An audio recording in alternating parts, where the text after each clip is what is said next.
tanah tersebut sebenarnya pernah diterbitkan izin lokasi dan menurut saksi Samsudin di pemukiman perkotaan.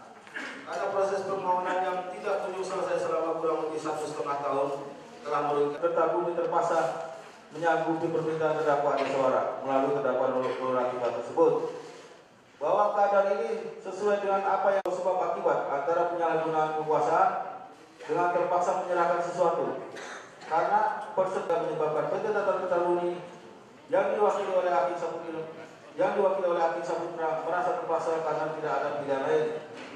Tindak pidana korupsi adalah dibatas sebatas aset yang diperoleh dalam tahun 2010 sampai dengan 2014 ketika terdakwa Adiswara menjabat sebagai Bupati Karawang, bukan aset-aset terdakwa yang diperoleh sebelum menjabat sebagai Bupati.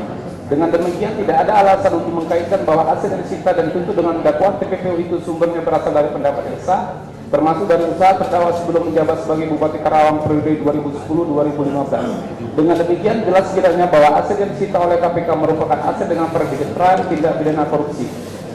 8. Profil kekayaan terdakwa Adiswara dan terdakwa Nurul Latifah berdasarkan bukti catatan harta kekayaan dan penghasilan keluarga para terdakwa. Bahwa para terdakwa mengajukan bukti berupa catatan harta kekayaan dan penghasilan keluarga para terdakwa yang terdiri dari catatan perhitungan laba rugi usaha dan gaji tunjangan insentif periode 1 Januari 2013 sampai dengan 31 Desember 2010 dengan total laba bersih Rp58.263.820 catatan penghitungan laba rugi usaha dan gaji tunjangan insentif periode 1 Januari 2011 sampai dengan 31 Desember 2014 dengan total laba bersih Rp71.936.975.015. Bukti-bukti pendukung catatan perhitungan laba rugi usaha dan gaji tunjangan insentif keluarga para terdakwa. Bahwa di persidangan terdakwa Adiswara menyatakan terhadap sumber dana pembelian aset-aset yang tercantum dalam surat dakwaan jaksa penuntut umum adalah berasal dari penghasilan yang sah, yang mana datanya diserahkan para terdakwa kepada majelis hakim pada akhir persidangan. Setelah penuntut umum mempelajari data-data tersebut, ada beberapa hal yang bertentangan dengan fakta persidangan yang ada, yaitu A. Bahwa bukti transaksi perbankan terdakwa Adiswara. Di dalam persidangan terungkap bahwa para terdakwa dalam melakukan transaksi selalu menggunakan uang tunai atau cash. Hal ini didukung oleh keterangan saksi Alina Putri Jahara alias Puput, saksi Wasdiman, dan saksi Ali Hamidi mengenai kebiasaan terdakwa Nurul Latifah yang selalu menyimpan uang di lemari dengan alasan terdakwa Nurul Latifah tidak percaya dengan bank karena trauma dengan kejadian penembakan kakak terdakwa Nurul Latifah di depan bank pada tahun 2001. Demikian pula dengan transaksi penjualan telur dan sarang burung walet yang selalu dilakukan secara cash. Namun hal ini tidak sesuai dengan fakta di persidangan karena bukti-bukti data keuangan yang diajukan oleh para terdakwa justru menunjukkan bahwa setelah tahun 2001 sampai dengan sekarang para terdakwa masih tetap menggunakan jasa perbankan termasuk dalam pembayaran uang hasil penjualan sarang burung walet di mana para terdakwa sering menggunakan jasa bank, BCA, BNI, Danamon, dan BRI dalam bentuk transfer cek dan biliet biru. Bahwa data-data yang diajukan para terdakwa tidak dapat menjelaskan hubungan dengan aset-aset yang dibeli oleh para terdakwa sebagaimana didakwakan dan dibuktikan oleh penuntut umum di persidangan. Bahwa dalam keterangannya di depan persidangan terdakwa Adiswara menyatakan bahwa aset-aset tersebut dibeli berdasarkan pendapatan dari usaha tambang bauksit yang dikerjakan oleh PT Kereta Kencana Bangun Persada milik terdakwa dengan rekan terdakwa. Namun keterangan ini bertentangan dengan keterangan dari saksi Giovanni Bintang Raharjo. Dalam keterangannya, saksi Giovanni Bintang Raharjo menyatakan bahwa PT Kereta Kencana Bangun Persada merupakan perusahaan kecil yang tidak mempunyai pegawai, bahkan kantornya di Jalan Jomin Cikampek merupakan rumah pribadi terdakwa Adiswara. Bahwa terdakwa Adiswara dalam menjelaskan penghasilan perusahaannya dengan nilai puluhan miliar hanya dibuat dalam bentuk daftar saja tanpa didukung bukti-bukti sidangnya aktif penerimaan perusahaan, SIUP, TDB, NPWP, neraca perusahaan, perhitungan laba rugi, posisi keuangan seperti arus kas, laporan sumber dana, saldo, laba atau perubahan modal. Adapun dari data-data yang diajukan oleh terdakwa Adiswara berkaitan dengan PT Kereta Kencana Bangun Persada tidak dibuat sesuai dengan standar laporan akuntansi suatu perusahaan terbatas, yaitu tidak dibuat oleh pejabat yang berwenang yaitu akuntan publik. Sehubungan dengan hal tersebut, maka data-data yang disampaikan berkaitan dengan catatan keuangan PT Kereta Kencana Bangun Persada dapat dikesampingkan. 9. Profil kekayaan terdakwa Adiswara dan terdakwa Nurul Latifah berdasarkan LHKPN. Bahwa berdasarkan LHKPN nama Adiswara dan Nurul Latifah disampaikan kepada KPK, maka dapat diperoleh profil dari terdakwa Adiswara dan terdakwa Nurul Latifah sebagai berikut. A. Dianggap dibacakan. Harta tidak bergerak berupa dengan total Rp5.570.000.000 tidak kami rincikan dan telah dibacakan. Kemudian NHK 46851 tahun 2003 atas nama Haja Nurul Latifah tanggal pelaporan 27 Desember 2003 tidak kami bacakan. Dari analisa terhadap laporan LHKPN, para terdakwa jelas menunjukkan bahwa profil kekayaan para terdakwa adalah sebagaimana kekayaan disampaikan oleh para terdakwa dalam LHKPN tersebut. Berdasarkan penjelasan pasal 69 Undang-Undang Nomor 8 Tahun 2010 tentang terhadap harta kekayaan yang diduga merupakan hasil tindak pidana, tidak perlu dibuktikan terlebih dahulu tindak pidana asalnya untuk dapat dimulainya pemeriksaan tindak pidana pencucian uang. Dengan demikian, tindak pidana pencucian uang merupakan delik aksesoris, dan oleh karena itu penuntutnya dapat berdiri sendiri tanpa menunggu dari tindak pidana asalnya. Sehingga ketika terdakwa tidak mampu membuktikan asal-usul atau sumber penghasilan di luar penghasilan terdakwa sebagai Bupati Karawang, maka adalah patut diduga bahwa asal-usul kekayaannya adalah hasil dari tindak pidana korupsi. Bahwa para terdakwa yang telah membayar atau membeli tanah dan bangunan tersebut dengan diatasnamakan orang lain adalah bertujuan untuk menyembunyikan atau menyamarkan asal-usul harta kekayaan. Hal ini sesuai dengan apa yang diterangkan oleh ahli Dr. Hussein LH SHLLM. Dengan demikian, berdasarkan analisa yuridis di atas, maka unsur diketahuinya atau patut diduganya merupakan hasil tindak pidana korupsi dengan tujuan menyembunyikan atau menyamarkan asal-usul harta kekayaan telah terbukti dan terpenuhi secara sah menurut hukum. Dilanjutkan. Pasal 55 ayat 1 ke 1 KUHP tentang penyertaan, bahwa untuk pembuktian tentang penyertaan dalam dakwaan kedua kami masih menggunakan pengertian dan definisi dari kaidah yang pernah kita tulis sebelumnya dalam halaman berikutnya. Dalam hal ini terlihat bahwa adanya kerjasama erat antara terdakwa Adi Suara dengan Nur Latifah dalam pembelian aset berupa tanah dan bangunan, bahwa uang-uang yang dihasilkan dari seluruh strategi tersebut dalam pengelolaannya diserahkan terdakwa Nur Latifah kepada Ali Hamidi dan selalu dilaporkan kepada terdakwa Nur Latifah dan diketahui oleh Adi Suara, bahwa pembelian aset tanah dan bangunan Jalan Pulau Raya 4/30 RT 06 garis 1 Kelurahan Petegongan, Kebayoran Baru, Jakarta Selatan adalah uang yang berasal dari Freddy Chandra untuk pengurusan permohonan SPPR PT Juisin, juga diketahui oleh terdakwa Adi Suara berdasarkan dan pemberitahuan dari terdakwa Nur Latifah yang kemudian diatasnamakan oleh Ali Hamidi. Fakta ini pun didukung oleh keterangan Selika Nur Rahdiana, di mana pengetahuannya berdasarkan informasi yang saksi dengan terdakwa Nur Latifah sering ikut campur dalam pengurusan perizinan, dan ini juga menjadi keluhan para pengusaha. Keterangan ini pun bersesuaian dengan Samsuri yang menyebutkan terdakwa Nur Latifah selalu maju ke depan dalam pengurusan perizinan. Dengan demikian, perbuatan para terdakwa telah memenuhi rumusan penyertaan bagaimana konteks pasal 55 ayat 1 ke 1 KUHP. Pasal 66 ayat 1 KUHP. Dalam hal ini pun kami mengutip dari buku 1 KUHP dan doktrin dari para sarjana Persusilo.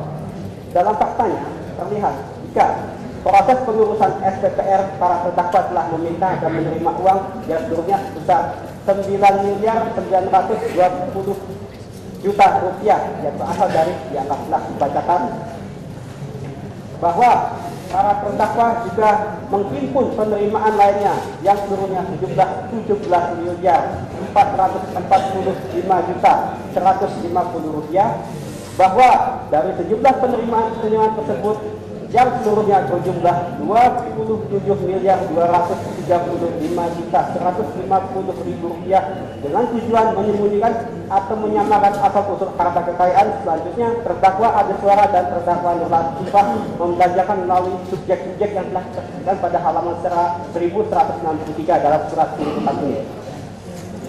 Berdasarkan fakta hukum sebagaimana yang telah diuraikan, bahwa perbuatan tersebut telah memproyeksikan adanya hubungan sedemikian rupa sehingga rupanya sebagai perbuatan yang berlanjut untuk membelanjakan membayar pembelian aset berupa tanah dan bangunan sebesar 27.365.150.000 rupiah, bahwa perbuatan tersebut adalah timbul dari secara bersama dari para terdakwa, dan perbuatan membelanjakan membayar pembelian aset tersebut dilakukan secara berulang kali dengan waktu antara perbuatan yang satu dan yang lainnya tidak terlalu lama, serta berlangsung terus-menerus, yaitu antara kurun waktu tanggal 28 Desember 2011 sampai dengan awal bulan Juli 2014. Kemudian, maka rangkaian perbuatan para terdakwa di atas harus dipandang sebagai suatu perbuatan berlanjut bagaimana pasal 64 ayat 1 KUHP. Berdasarkan uraian tadi, kami Berdasarkan analisa tersebut, bahwa dakwaan kedua melanggar pasal 3 Undang-Undang Nomor 8 Tahun 2010 tentang pencegahan dan pemberantasan tindak pidana pencucian uang, junto pasal 55 ayat 1 ke 1 KUHP, junto pasal 64 ayat 1 KUHP telah terbukti secara sah dan meyakinkan menurut hukum. Terkait dengan pemidanaan, dengan mendasarkan pada ketentuan pasal 17 junto pasal 18 ayat 1 huruf D dan dihubungkan dengan ketentuan pasal 10 huruf D ke 1 KUHP, maka terhadap pelaku tindak pidana korupsi dapat dikenakan pidana tambahan berupa pencabutan hak-hak tertentu. Hubungan dengan kedudukan terdakwa Ade Suara dan Nur Latifah pada saat melakukan tindak pidana korupsi adalah sebagai bupati dan anggota DPRD yang keduanya dipilih langsung oleh rakyat di Karawang, sudah barang tentu memiliki harapan besar agar terdakwa secara politis dapat meningkatkan kesejahteraan masyarakat Karawang. Demikian juga dalam menjalankan amanah rakyat, baik terdakwa Ade Suara sebagai eksekutif maupun Nur Latifah sebagai legislatif merupakan jabatan strategis dalam fungsinya masing-masing, dan oleh karenanya diharapkan dapat menerapkan prinsip-prinsip good governance. Namun demikian, perbuatan terdakwa sudah barang tentu menciderai kepercayaan publik yang diberikan kepadanya, dan pada saat yang bersamaan semakin memperbesar public distrust pada lembaga eksekutif dan legislatif. Hubungan dengan hal tersebut, untuk menghindarkan negara Indonesia dari kemungkinan dipimpin oleh orang yang pernah dijatuhi hukuman akibat melakukan tindak pidana korupsi, maka terdakwa Ade Suara dan Nur Latifah dapat dijatuhi pidana tambahan pencabutan hak-hak tertentu, dalam hal ini pencabutan hak untuk dipilih dalam jabatan publik.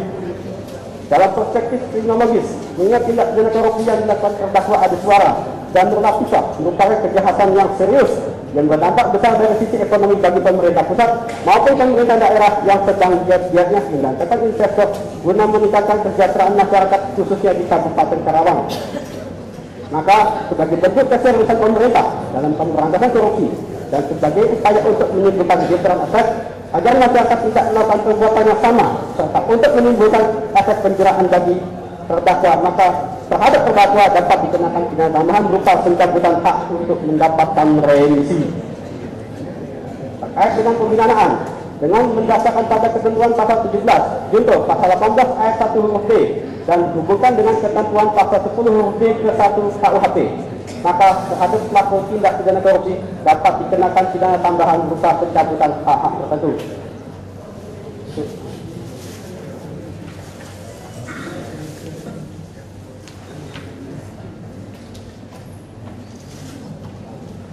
Kesimpulan, majelis hakim terhormat, tim penasihat hukum, para terdakwa dan sidang pengadilan tindak pidana korupsi yang kami hormati.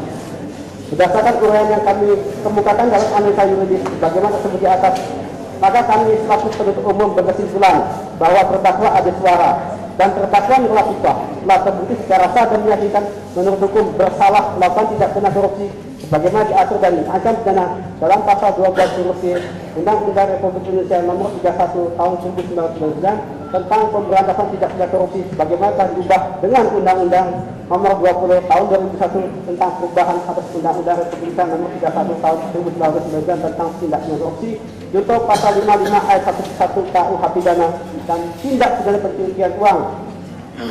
Dalam pasal 3 Undang-Undang Nomor 8 Tahun 2010 tentang pencegahan dan pemberantasan tindak pidana korupsi, junto pasal 55 ayat 1 ke 1 KUH pidana, junto pasal 64 ayat 1 KUH pidana.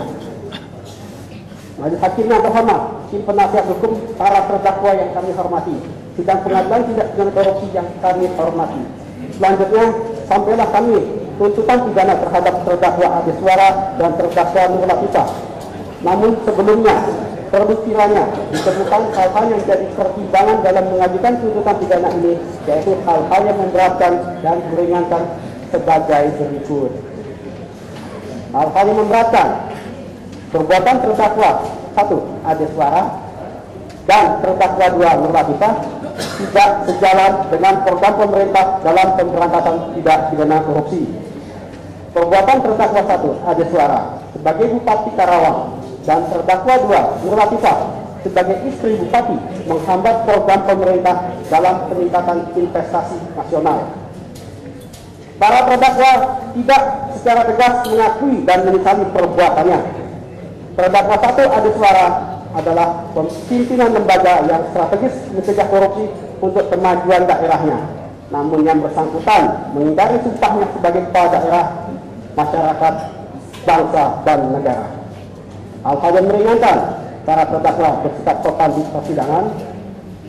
Kedua terdakwa adalah suami istri yang masih memiliki tanggungan 6 orang anak. Terdakwa belum menikmati hasil tindak pidana korupsi dakwaan ke-1, yaitu pemerasan.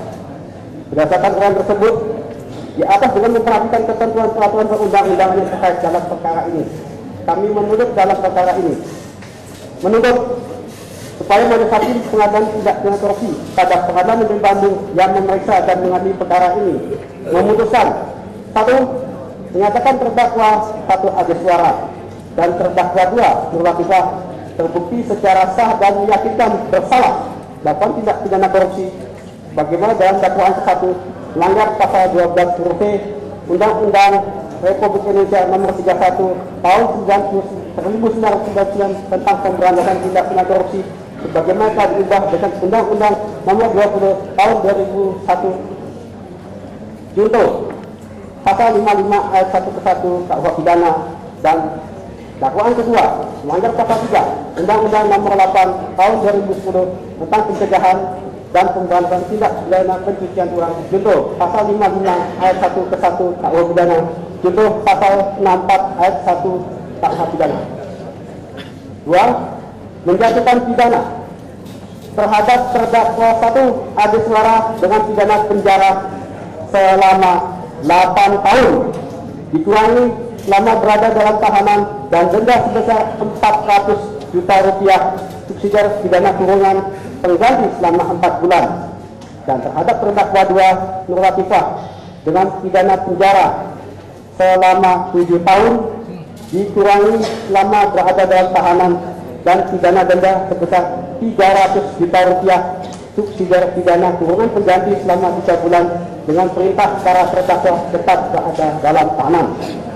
3. Menjatuhkan hukuman tambahan kepada terdakwa 1 Adi Suara dan terdakwa 2 Nur Latifah berupa pencabutan hak untuk dipilih dalam jabatan publik dan pencabutan hak untuk mendapatkan remisi. 4. Menetapkan barang bukti dengan rincian. Barang bukti nomor urut 1 intinya dikembalikan pada PT Tata Serta Bumi. Barang bukti nomor urut 2 sampai dengan nomor 207 dirampas untuk negara. Barang bukti nomor urut 221 sampai dengan 500 terlampir dalam berkas perkara. Barang bukti dengan nomor urut 501 sampai dengan 503 dikembalikan kepada Teddy Rustendi. Barang bukti dengan nomor urut 504 sampai dengan 525 dikembalikan kepada Samsuri.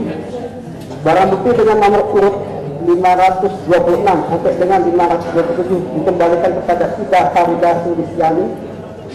Barang bukti dengan nomor urut 526 dikembalikan kepada Dias Sertia Suara.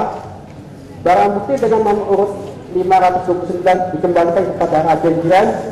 Barang bukti dengan nomor urut 503 sampai dengan 533 dikembalikan kepada Budiman Rusadi.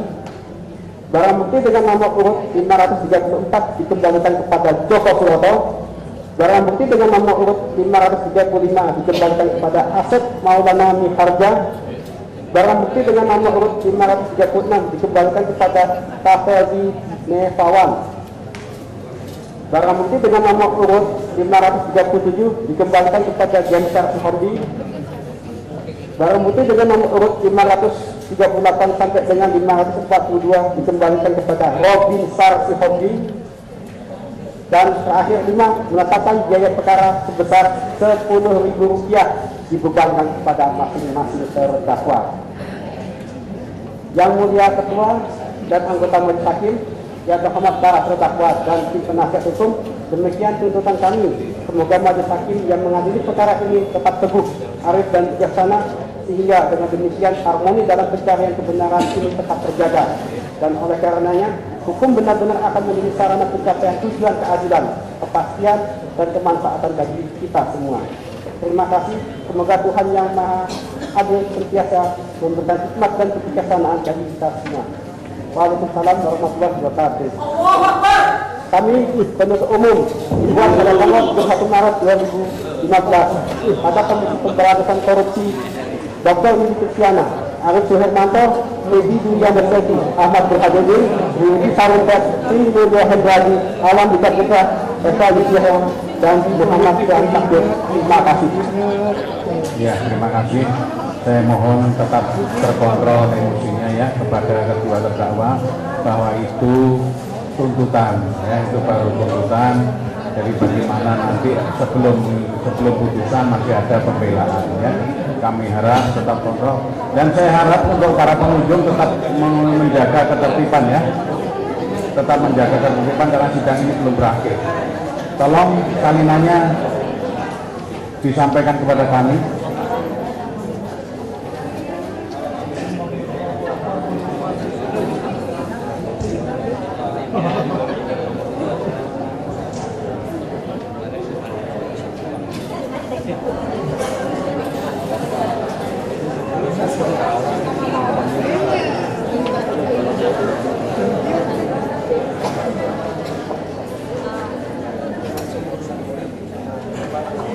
Baiklah, tidak perlu saya ulangi lagi bahwa masing-masing kita sudah mendengar dengan seksama ya. Tidak perlu saya ulangi lagi.